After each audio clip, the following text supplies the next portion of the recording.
Hi there, welcome to Pleasureology Island.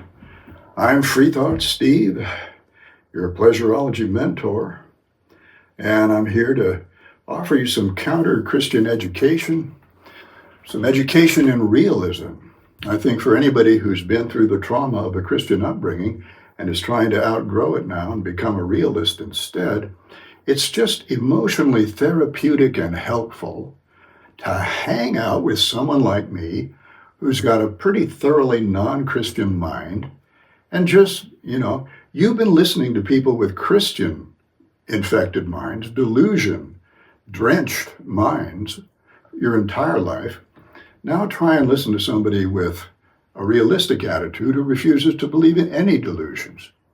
I refuse to believe in anything about the non-physical world as being true.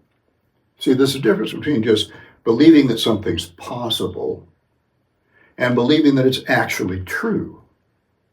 And when it comes to the non-physical, the unknowable, the unobservable, everything is possible and nothing is true. Nothing has been proven true. Nothing can be validated to be true until we find some way to observe whatever it is we're talking about.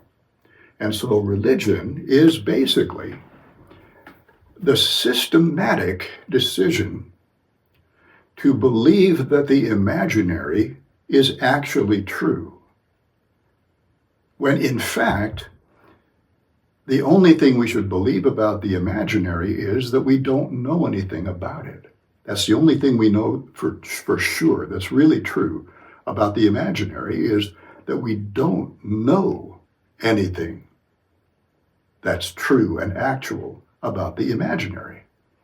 But people have been, unfortunately, imagining the unknowable for tens of thousands of years, and they've decided that their imaginings are actually true.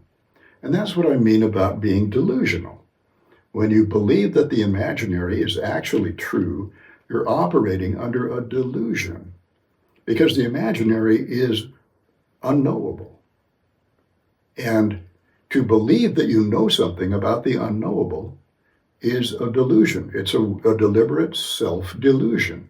And people do that for emotional reasons.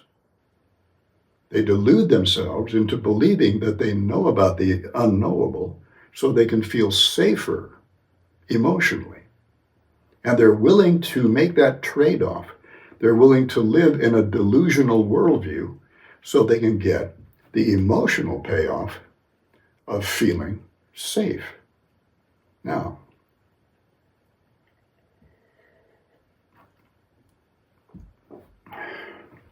the drive in our emotional brain, and you remember the emotional brain is, here's our brain. Here's the back part of the brain, here's the front part of the brain. The brain has two sides, a left and a right side. This is the front. We open it up, and inside we see the emotional brain. There's a right emotional brain and a left emotional brain, and they work together to produce the emotional flavor of consciousness. The emotional flavor of consciousness could be called the emotional music that's playing in consciousness. And when we watch a movie and we hear the soundtrack music, the music of the soundtrack is deliberately designed to create corresponding emotions in us. That music is designed to be listened to by our emotional brain, and our emotional brain will feel either happy and playful, or romantic, or tragic if something bad is happening, or suspenseful if something bad is about to happen. The music is an emotional stimulus, and our emotional brain reacts to that stimulus by creating emotional feelings in our consciousness. And we may not be aware of those feelings at all if we're lost in in watching the movie, we may not be aware at all of what our feelings are until they get really quite extreme. But nevertheless, our feelings are changing under the influence of the soundtrack music. So we've got an emotional soundtrack that's playing in our consciousness all the time that most of the time we're not aware of unless it gets really erupts like in rage, or we might burst out in laughter or burst out in tears. And at that point, we realize we're feeling really strong emotions. But all the rest of the time, there is an emotional background soundtrack that is playing in our consciousness all the time. And the human consciousness seems to be especially prone to feeling anxiety, which is unique to our species in some ways, because we can imagine so many frightening things that might happen to us once we become aware of the world and realize that, bad things could happen to us. Then we start to feel anxious, and we start to spend our lives trying to prepare for those bad things and head them off and avoid those bad things by doing something else and trying to gain some safety and security.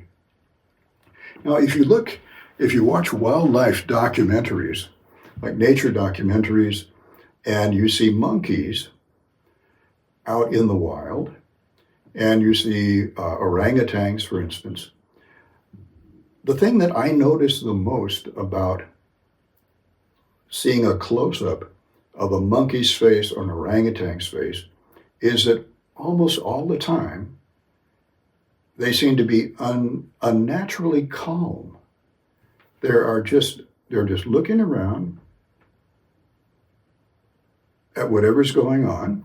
They're observing it carefully, but they're not doing it in an anxious mood. They're just paying attention, and they seem to be quite calm unless something happens. Uh-oh, here comes a tiger, and the whole troop starts flapping their arms and running away and scampering through the trees, and they go into emergency mode. But then once the tiger's gone, they forget about the tiger.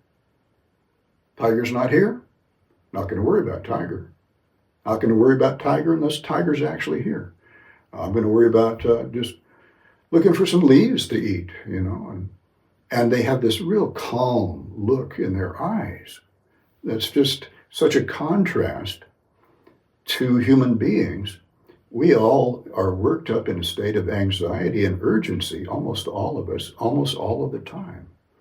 And it's partly the fault of a Christian upbringing, and it's partly the fact that we live in a society, an economy of insecurity, where it's very hard for us to feel economically secure.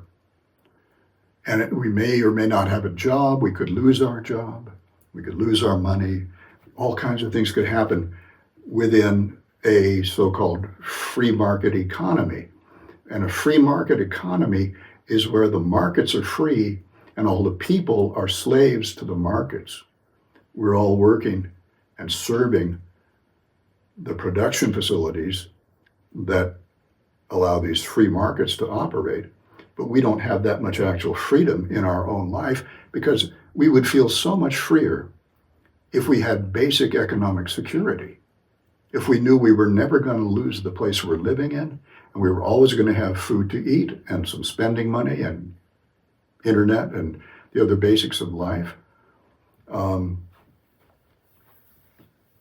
If we lived in a society where we didn't ever fear wars happening to us, if we knew that the people around us were all peaceful, if we didn't have to worry about crime and theft, because some people are living in deprivation mode, they're in survival mode, and so they have to take what they need because they can't get it through normal, lawful channels. As long as we have this kind of a sort of an economically chaotic society, then it's hard for us to feel totally safe. And so everything that makes us feel less safe tends to make people more religious. When a war breaks out, people get more religious. Anytime a natural disaster occurs nearby, people get more religious because they want the feeling of safety that they get from imagining that they have a magical, supernatural protector.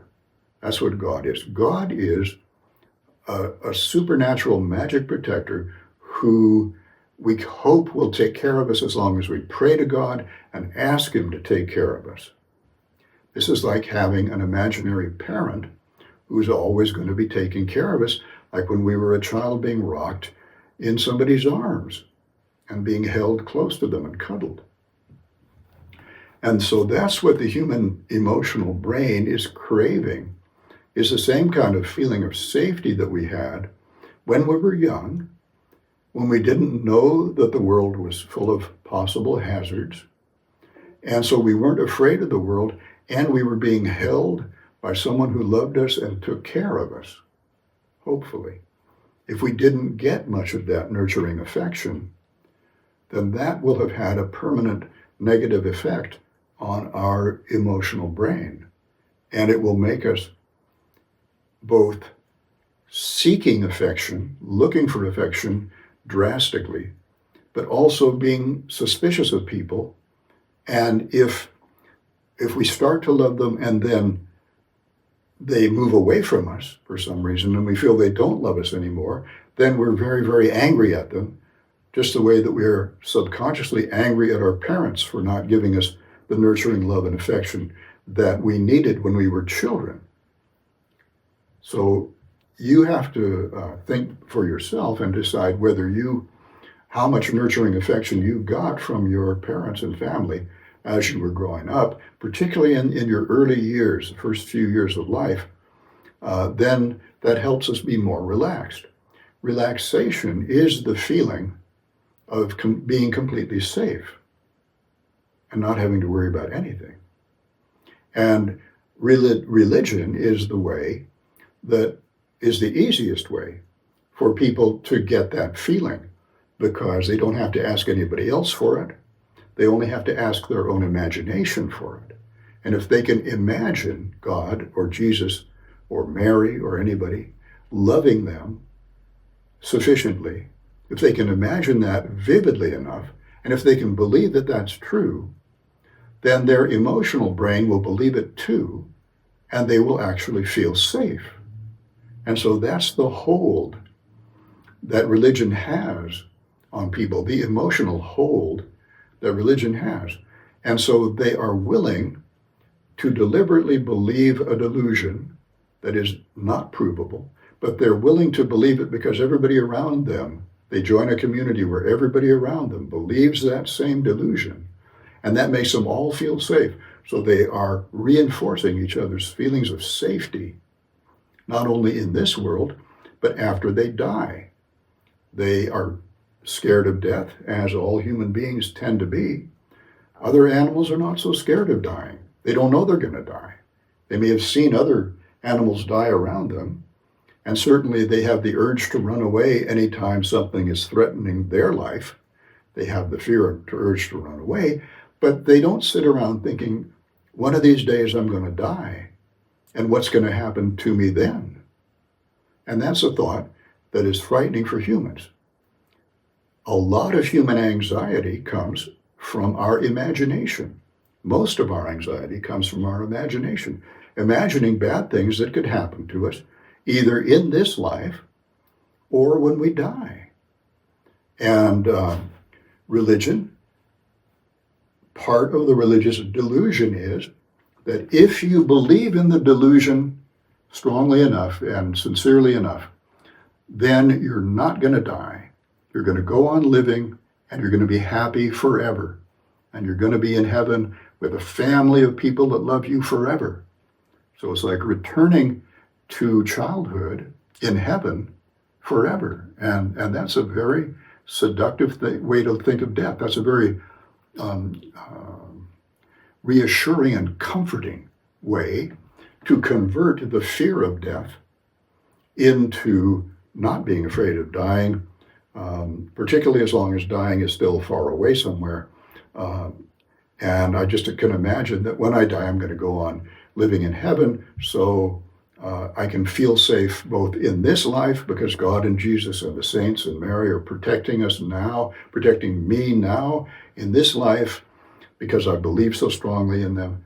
And then when I die, I'm going to go to perfect protection forever.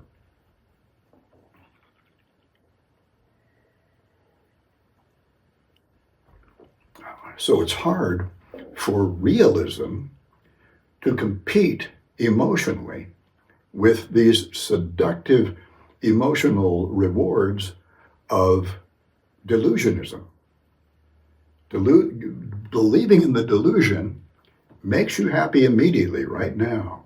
It reduces your stress. It's a stress reduction method. How can realists compete with that?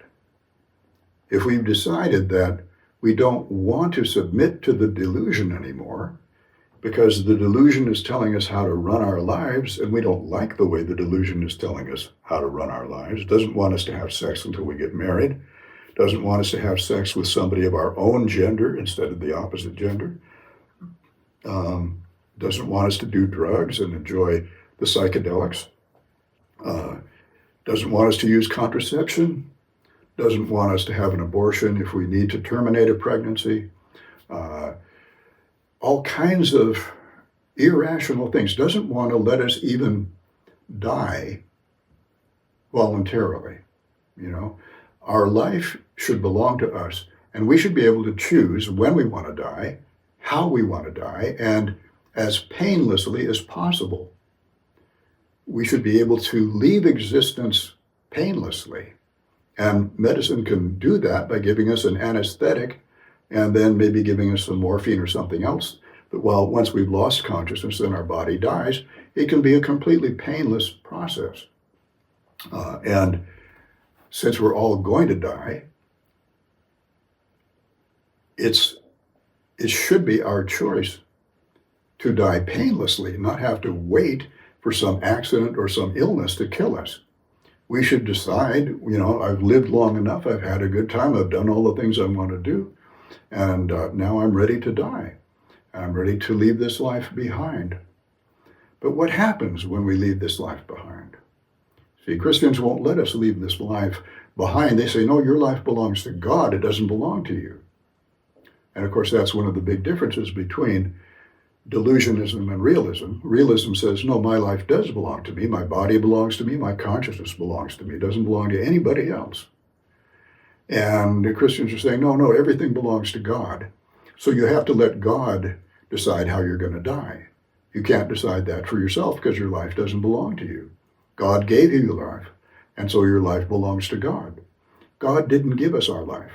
Our parents gave us our life. Biology, human evolution gave us our life. The evolution of life on this planet over the last billion years made it possible for our parents to have sex, and that's what gave us our life. God had nothing to do with it. God did not give us our life. Our parents gave us our life. We now have a consciousness. We have a body. Belongs to us. Doesn't belong to anybody else. Doesn't belong to our parents anymore. Once they give birth to us, we are independent beings. And so realism is really an independence liberation movement. We want to have independent consciousness. So realism is a movement for the liberation of independent consciousness that is no longer being colonized by our parents and their delusional community. We've decided we don't want to submit docilely to their delusional style of life anymore. We want to be able to make our own decisions about our own life and make them realistically based on what's actually going on in the real world, because that's actually the best way to stay safe. The best way to stay safe is not to believe in magical protection. The best way to stay safe is to observe reality and interact with reality in such a way that you stay safe.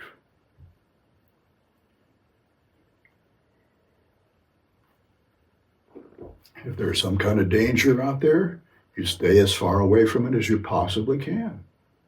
And when you drive, You drive as carefully and as alertly as you possibly can, because that's real danger on the streets.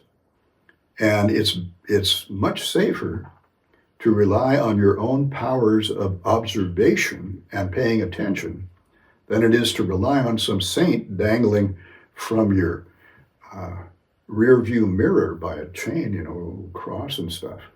Don't rely on magic, rely on reality, rely on your own observation of reality. And that goes for dealing with human beings. We have to look at the other human being realistically and learn how to assess whether they are emotionally trustworthy or not.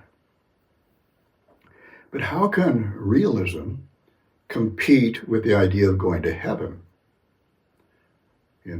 Of course, the downside of the idea of going to heaven is the idea of going to hell. And unfortunately, Christians and Christian parents, ever since the counterculture of the 1960s and 70s that I benefited from, ever since then, Christianity has felt much more threatened. I think the counterculture was genuinely the first mass movement, at least in America, where a whole generation of young people were acting as though Christianity wasn't true anymore. We were kind of leaving it behind. The psychedelics said, whoa, life is much bigger and more interesting and various than Christianity ever told us. And Christianity is a negative, mean kind of religion because it talks about hell. Let's leave that behind. And also, it doesn't want us to have sexual fun. And sex is one of the most enjoyable activities we can possibly have. So the counterculture was saying, let's live a non-Christian life, basically.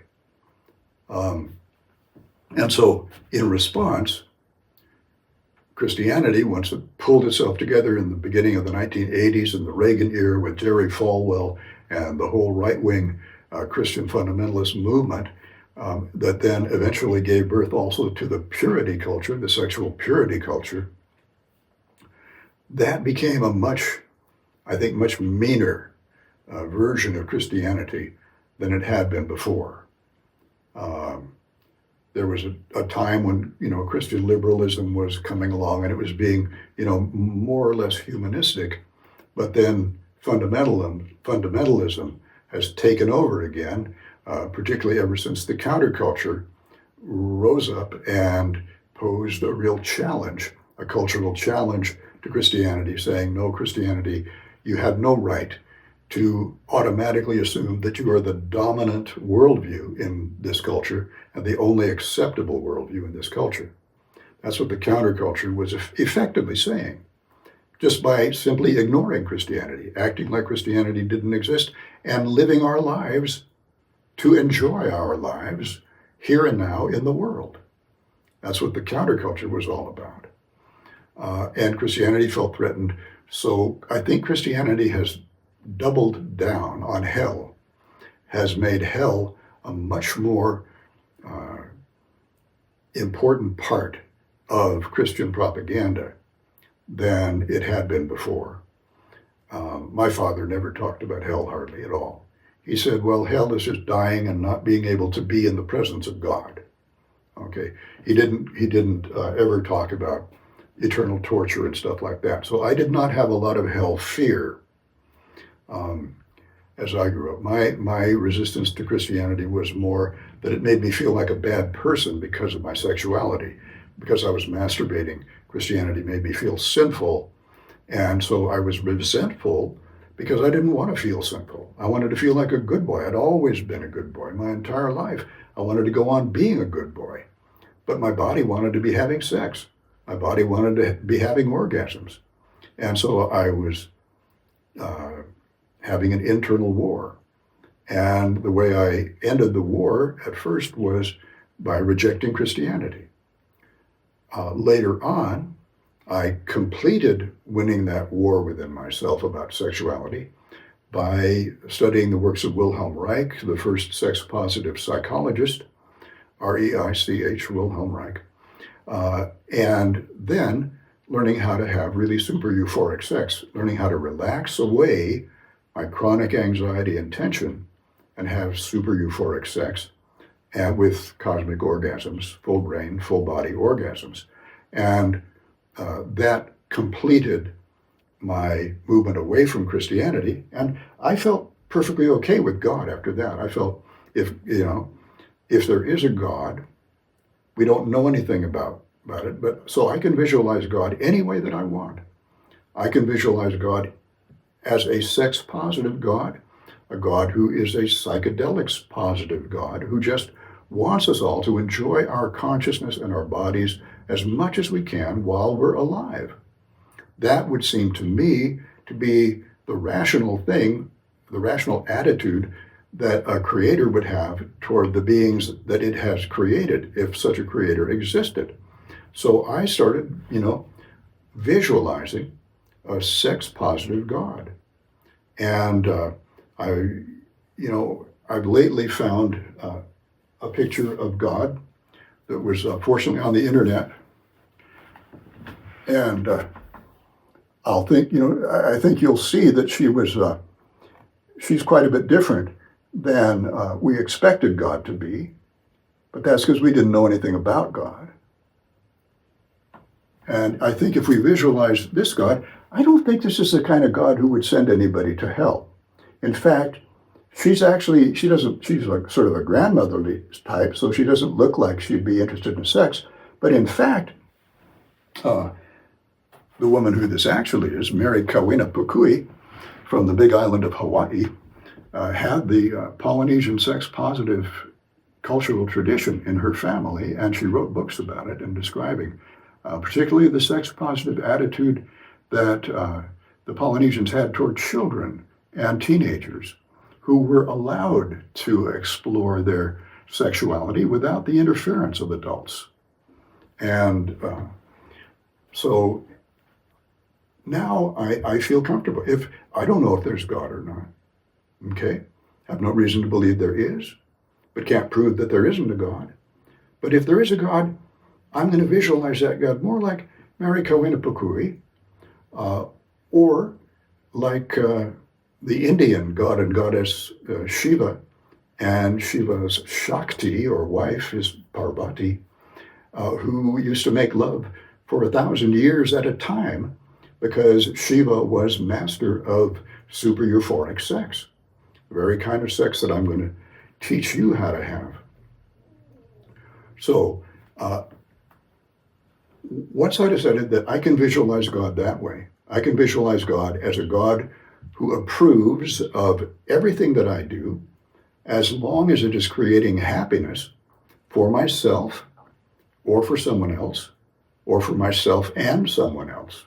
Creating happiness, to me, a God who approves of me doing whatever it is, whether it's sexual or whether it's altruistic, helping people out, or doing something kind for someone, or giving them nurturing affection, anything that I can do, or just being friendly to them and smiling and making them feel better about themselves in some way, anything that I do that makes either myself or someone else happy is something that I think God would approve of if she exists.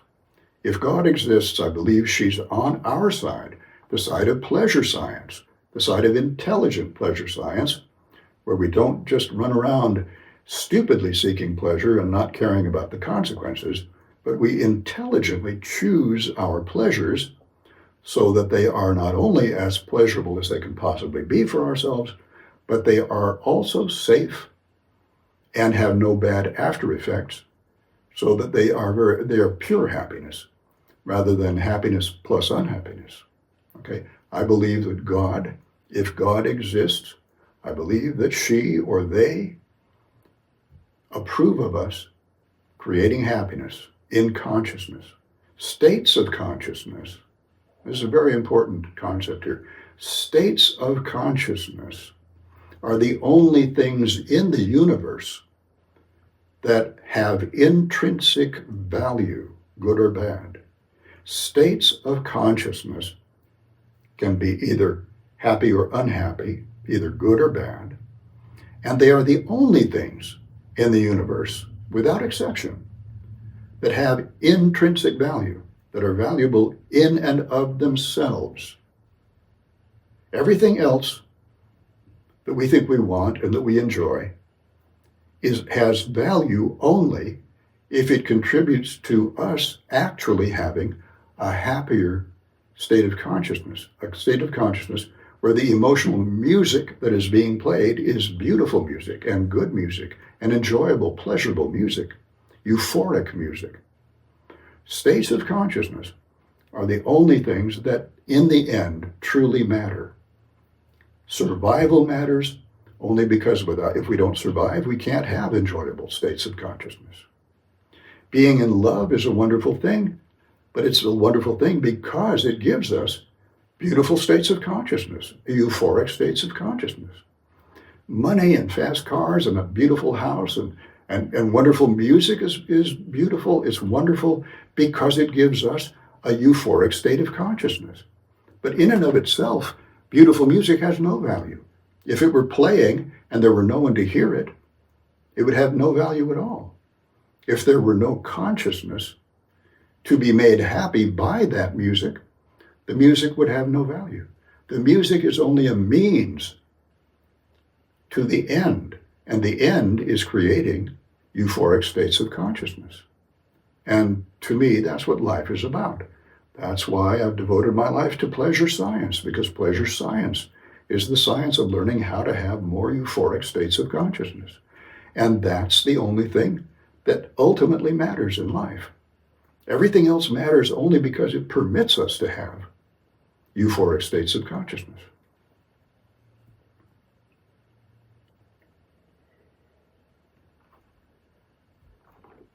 But what about when we die? This is where, Christianity thinks they have us by the balls. Either you believe in our delusion and you get to be happy forever when you die, or you don't believe and you're going to be tortured forever when you die. It's two imaginary threats. Well, one imaginary reward and one imaginary threat. Both reward and threat are imaginary. Why? Consciousness is produced by our brains. We can show this scientifically. As soon as the brain shuts down, our consciousness vanishes. When we have an operation, for instance, and we go under general anesthesia, our consciousness just isn't there. I don't know if you've ever had the experience. I've had a few minor operations, my tonsils and so forth. And what happens is, first, you're getting the anesthesia, and so you drift out of consciousness, but you don't even really notice that you're losing consciousness. The same way that you kind of don't notice you're falling asleep at night, but actually it's a much faster process, so you don't notice it at all. But you've lost consciousness. And then the next thing you know, you're awake again. And you got the worst sore throat in your life if you've had a tonsillectomy, But that was just a second ago that I lost consciousness, and now I'm waking up and the operation is over and I've got this terrible sore throat. What happened to all that time in between? All that time in between vanished because there was no consciousness to experience it. The anesthetic had shut down the consciousness creating circuits in our brain. And the consciousness creating circuits begin down here in the midbrain and brainstem, and they come up through here and up and out to the rest of the brain. But they start up in there. And when this area down here gets turned off by the anesthetic, then the brain is no longer generating our field of conscious awareness. It's just not there. And when there is no conscious awareness, what happens to time? What is time? Time passing. This moment is different from this moment, is different from this moment, is different from this moment. And time keeps rolling on through. And we observe that change from moment to moment, that things are constantly changing. They're not staying the same.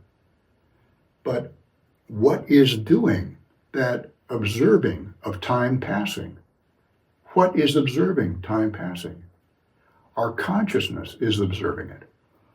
Our field of conscious awareness, being produced by our brain, is what is aware of time passing.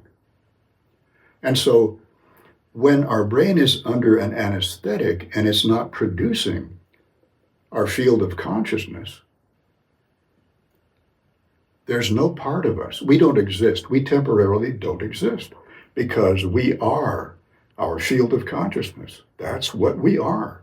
And when our field of consciousness is not being produced by our brain, we are in a state of non-existing. We're not there. And since our consciousness is not there, it is not observing the passage of time. Time has no meaning when you have no consciousness. So any period that we spend completely unconscious, we have no memory of, because our consciousness was not there observing the passing of time. And this happens to us every night when we go to sleep. Every sleep cycle that we go through starts out by dropping down. Our brain drops down into the deepest level of sleep, which is dreamless sleep, where consciousness is totally absent.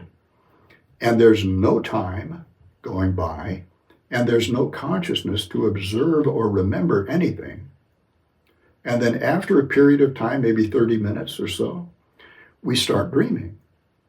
And dreaming is not unconsciousness. Dreaming is very conscious. You know when you're having a dream that you're extremely conscious of everything that's going on in that dream, and you're living a whole life that you otherwise, that is as real to you as when you're awake while you're dreaming. I was at a banquet last night, sitting in rows of tables and stuff, only the food wasn't coming. And people got impatient and finally got up and walked out and left. And that whole scene was completely imaginary. It was being imagined by my brain, but I was totally conscious of it. And it took time passing because we were sitting there waiting for the food for a long time before people finally said, "Oh, fuck this, I'm going to get up and get out of here." And so when we're dreaming, we are conscious, and time is passing. But what we're conscious of is not the outside world. We're conscious of an imaginary world that our own brain has created. And we're living in a fantasy world. And then eventually we wake up and we start living again in the real world. But nevertheless, at a certain point in time there, when we first fell asleep, we went through a half an hour, 40 minutes or so, of complete unconsciousness, where we were not there at all. But we never remember that, because there's nothing to remember. Without consciousness, you can't experience anything, not even the passage of time. Now, what does that have to do with death? Death is exactly like that. What death is our brain stopping producing our field of consciousness. So our field of consciousness just evaporates. It totally evaporates. It's not there at all. And from that point on, time has stopped. Experience has stopped. Everything has stopped. None of us is ever going to experience being dead for even as long as 1 second. Because without consciousness, there is a complete absence of all experience. There's no light, there's no dark, there's no happy, there's no sad, there's no pleasure, there's no pain, there's no memory, there's no time.